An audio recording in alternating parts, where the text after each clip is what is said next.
दोस्तों अगर आप म्यूचुअल फंड में इन्वेस्ट करना चाहते हो तो ये वीडियो आपके लिए काफ़ी ज़्यादा हेल्पफुल होने वाली है। इस वीडियो में हम बात करने वाले हैं कि इंडिया के अंदर किन किन तरीकों से आप म्यूचुअल फंड में इन्वेस्ट कर सकते हो। आपके लिए बेस्ट तरीका कौन से होने वाला है म्यूचुअल फंड में इन्वेस्ट करने के लिए, और म्यूचुअल फंड में अगर आपको इन्वेस्ट करना है तो कहाँ से आप म्यूचुअल फंड को परचेज कर सकते हो। तो वीडियो को लास्ट तक जरूर देखिएगा। वीडियो को पसंद आए वीडियो को लाइक जरूर करिएगा, और चैनल पर वैसे अगर आप पहली बार आए तो चैनल को सब्सक्राइब कर लीजिएगा, बिकॉज हम ऐसी इन्वेस्टमेंट रिलेटेड वीडियोज आपके लिए बना के लाते रहते हैं।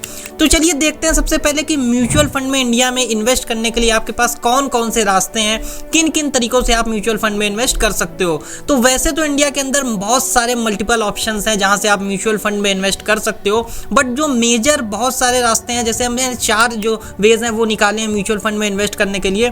तो जितना भी म्यूचुअल फंड में जितने भी लोग पैसा इन्वेस्ट करते हैं, आप भी इन्वेस्ट करते हो अगर, तो जो भी आपका म्यूचुअल फंड का इन्वेस्टमेंट है वो जाता है डायरेक्ट एएमसी के पास, जिसको हम एसेट मैनेजमेंट कंपनी कहते हैं। आप किसी भी वे से पैसा अगर इन्वेस्ट करोगे म्यूचुअल फंड में तो वो एएमसी के पास आपका पैसा जाने वाला है। तो सबसे पहला अगर हम रास्ता देखें जहां से आप म्यूचुअल फंड में इन्वेस्ट कर सकते हो तो वो है डायरेक्ट एएमसी इन्वेस्टमेंट, जहां से आप डायरेक्ट आप खुद एएमसी के पास जाके म्यूचुअल फंड में इन्वेस्टमेंट कर सकते हो। जो सेकंड रास्ता है वो है हमारा डीमैट अकाउंट के थ्रू, या फिर बहुत सारी एप्लीकेशंस हैं, इन्वेस्टमेंट एप्लीकेशंस हैं, आप वहां से जाके भी इन्वेस्टमेंट कर सकते हो।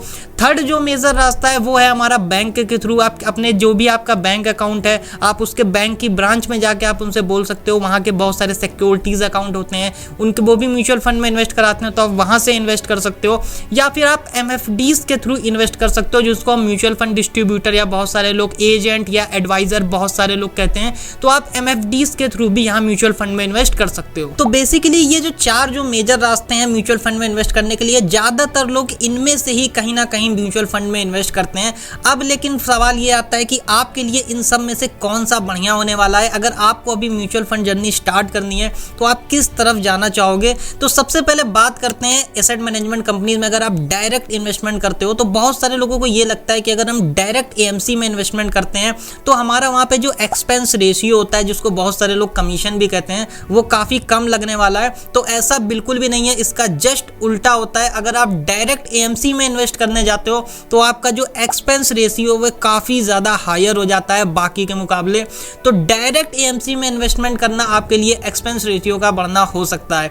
सेकंड अगर हम बात करें, अगर आप डीमैट अकाउंट के थ्रू या फिर बहुत सारे ब्रोकर्स के थ्रू अगर आप वहां पे जाके इन्वेस्टमेंट करते हो म्यूचुअल फंड में, तो आपका जो एक्सपेंस रेशियो है वो काफ़ी ज़्यादा लोअर हो जाता है, बिकॉज यहाँ पे आप किसी ना किसी ब्रोकर के थ्रू अटैच्ड होते हो। और बहुत सारे इंडिया में ब्रोकर हैं, जैसे ग्रो है, एंजल वन है, अप स्टॉक है, बहुत सारे आपके डीमैट अकाउंट होते हैं, वहां से जाके आप इन्वेस्ट कर सकते हो, जिससे आपका एक्सपेंस रेशियो काफ़ी हद तक कम हो जाता है, बिकॉज ब्रोकरेज अपने कमीशन में से कुछ जो डिस्काउंट है वो आपको दे देते हैं।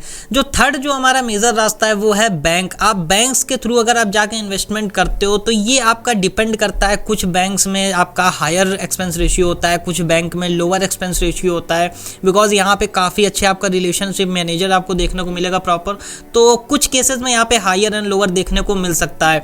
और फोर्थ जो हमारा ऑप्शन है वो है एमएफडीज, म्यूचुअल फंड डिस्ट्रीब्यूटर या फिर एजेंट के थ्रू अगर आप यहाँ पे म्यूचुअल फंड में इन्वेस्ट करते हो तो आपका यहाँ पे जो कमीशन रेट है या फिर एक्सपेंस रेशियो है वो काफ़ी ज़्यादा हायर देखने को मिलता है, बिकॉज यहाँ पे आपको प्रॉपर कंसल्टेंसीज देखने को मिलती है, प्रॉपर आपको यहाँ पे गाइड किया जाता है। अब जितना भी यहाँ पे 1 से 2% का हायर कमीशन आपको देखने को मिल जाएगा, बट उसका बेनिफिट भी आपको यहाँ पे देखने को मिल जाएगा। अगर हम बात करें कि एमएफडीज में अगर आप इन्वेस्ट करते हो एमएफडीज के थ्रू म्यूचुअल फंड में, तो आपको क्या बेनिफिट देखने को मिल जाएगा। तो देखिए, इन्वेस्टमेंट करने से पहले ह्यूमन साइकोलॉजी समझना बहुत ज़्यादा जरूरी होता है। अगर आप किसी भी डीमैट अकाउंट से या फिर किसी भी सिक्योरिटीज अकाउंट से या फिर डायरेक्ट एएमसी से भी वेबसाइट से या जाके अगर म्यूचुअल फंड में आप इन्वेस्ट करते हो तो बहुत सारे केसेस में ये देखा गया है कि आप उस इन्वेस्टमेंट को ज़्यादा टाइम तक होल्ड नहीं कर पाते हो, बिकॉज उसका एक्सेस आपके फ़ोन में होता है, जिससे आप जब चाहे तब उसको ईजिली विड्रॉल कर सकते हो। बिकॉज इन्वेस्टमेंट के अंदर अगर बहुत ज़्यादा लिक्विडिटी देखने को मिल जाए तो वो इन्वेस्टमेंट नहीं रह जाती है, बिकॉज ज़्यादा लिक्विडिटी से प्रॉब्लम ये होती है कि आपके उसको विड्रॉल करने की जो कैपेसिटी है वो काफ़ी ज़्यादा बढ़ जाती है। और म्यूचुअल फंड डिस्ट्रीब्यूटर में ये होता है कि आपको विड्रॉल करना इतना ज़्यादा आसान नहीं होता है। आपको सबसे पहले अपने म्यूचुअल फंड डिस्ट्रीब्यूटर को बोलना पड़ेगा कि आप मेरा जो इन्वेस्टमेंट है उसको विड्रॉल कर दो, रिडीम कर दो, पॉज कर दो। तो इसमें एक थोड़ा प्रोसेस होता है, जिस वजह से आप कतरा जाते हो कि आपको म्यूचुअल फंड इन्वेस्टमेंट को कंटिन्यू करना है या फिर पॉज करना है। तो अगर आप मुझसे पूछोगे कि कौन सा इन्वेस्टमेंट ऑप्शन सबसे बेहतर रहेगा, तो मेरे हिसाब से अगर आप शॉर्ट टर्म में कोई मतलब ज़्यादा अगर लंबी इन्वेस्टमेंट इन्वेस्टमेंट नहीं करना चाहते हो, और अगर आप अपने इन्वेस्टमेंट को कंट्रोल कर सकते हो तो आप बैंक से भी इन्वेस्ट कर सकते हो, MFDs से भी इन्वेस्ट कर सकते हो, या फिर आप डायरेक्ट AMC से भी इन्वेस्ट कर सकते हो। वो आप डिपेंड करता है, आप जिस टाइप से इन्वेस्ट करना चाहो कर सकते हो। बट अगर आपके हाथों में पैसे का कंट्रोल नहीं है, आप कंट्रोल नहीं कर सकते हो, तो मैं रिकमेंड करूंगा आप किसी म्यूचुअल फंड डिस्ट्रीब्यूटर से जाके कांटेक्ट करो, वहां से आप जाके उनसे इन्वेस्टमेंट कराओ, जिससे आपको प्रॉपर गाइडेंस भी मिलेगी और प्रॉपर सपोर्ट मिलेगा, जिससे आप उस इन्वेस्टमेंट को लॉन्ग टर्म कंटिन्यू कर पाओगे। तो अब तक आप समझ गए होंगे कि म्यूचुअल फंड में आप किस तरीके से इन्वेस्टमेंट कर सकते हो, आपको कहां से इन्वेस्टमेंट करना चाहिए। वैसे मैं खुद एक म्यूचुअल फंड डिस्ट्रीब्यूटर हूं, तो अगर आपको म्यूचुअल फंड से रिलेटेड कोई भी डाउट होता है तो आप कमेंट सेक्शन में पूछ सकते हो। आपके कमेंट्स का नेक्स्ट वीडियो में आपको रिप्लाई देखने को मिल जाएगा। तो जल्दी से जाइए, आपके जितने भी डाउट्स हैं ज्यादा से ज्यादा कमेंट कीजिए। नेक्स्ट वीडियो में मैं आपके इस सारे डाउट को क्लियर कर दूंगा। वीडियो अगर पसंद आए तो वीडियो को लाइक जरूर करिएगा। वैसे चैनल पे नए, चैनल को सब्सक्राइब कर लीजिएगा, जिससे आने वाली वीडियोस आप तक पहुंच पाए। तो चलिए मिलते हैं ऐसी नेक्स्ट वीडियो में, तब तक के लिए जय हिंद एंड गुड बाय।